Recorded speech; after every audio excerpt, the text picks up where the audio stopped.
If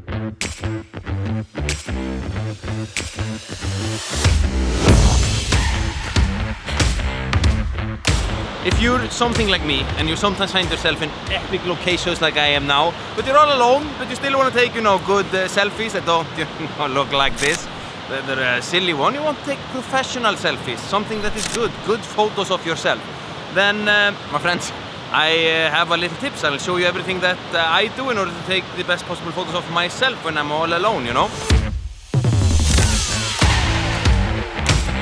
Alright, so the first thing that you will need, in my opinion, you could maybe not use it, but it will make your life so much easier, that is to use a tripod. Simply because when you have a tripod, you can place the camera wherever you want and frame up the photo exactly the way you want. If you don't have it, you're quite limited where you can put it. You understand, I don't have to explain this, So tripod is essential. Then what I personally do, once I found the frame, I go into time-lapse mode, whether it is my phone or my camera. Let's just, for instance, say that I'm using a camera. I'm not going to go into details how you open a time-lapse mode because we're all using different cameras. But when I'm in time-lapse mode, what I can do then is I can simply, set the camera to take photos every 1 second, 2 seconds, or 3 seconds, depending on how many photos you want. And then I just step in the frame.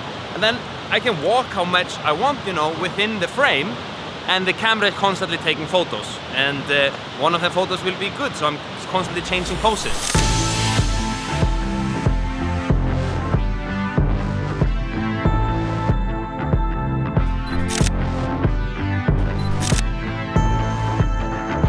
Now, a few little tips here to make it extra good, and that is to move around. If you stand totally still, you will look a little bit stale. But once you're moving and flowing, you will instantly, in my opinion, the photos will turn out better because you get one photo that you are in movement and it looks super natural and all good. Another simple little thing I like to do is before I press the shutter button and start going in the frame is I like to put the exposure, no, not the exposure, the focus on where I'm going to stand, So I just find where I'm standing and then I press the, lock the focus there.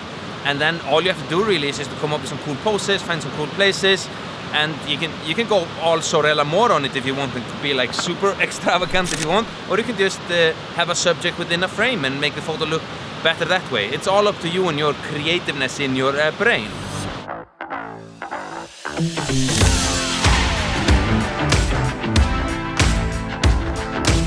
Now the camera is longer, there somewhere on 70mm, so I'm seeing what it would look like if I stand far away and have it zoomed all in to get the waterfall very compressed,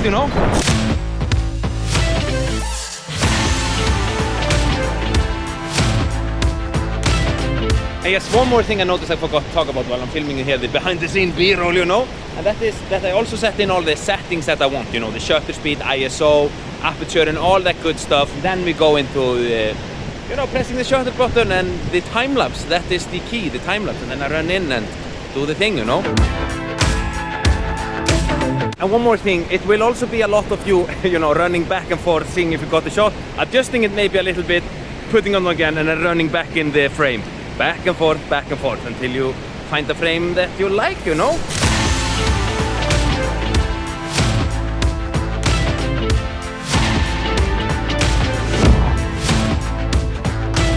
Alright, so that's it. It's super simple. Basically, get a tripod, put it into time-lapse mode, and go have some fun. If you have any questions, as always, feel free to ask in comments down below. I see that we have to fix the exposure here a little bit, like this. Now I'm totally exposed. And yes, press the like button for me. Consider subscribing because I create a bunch of videos. This is a quick little tip for all of you out there who want to take better photos of yourself. My friends, I'll catch you guys in the next video. I'm out. Peace!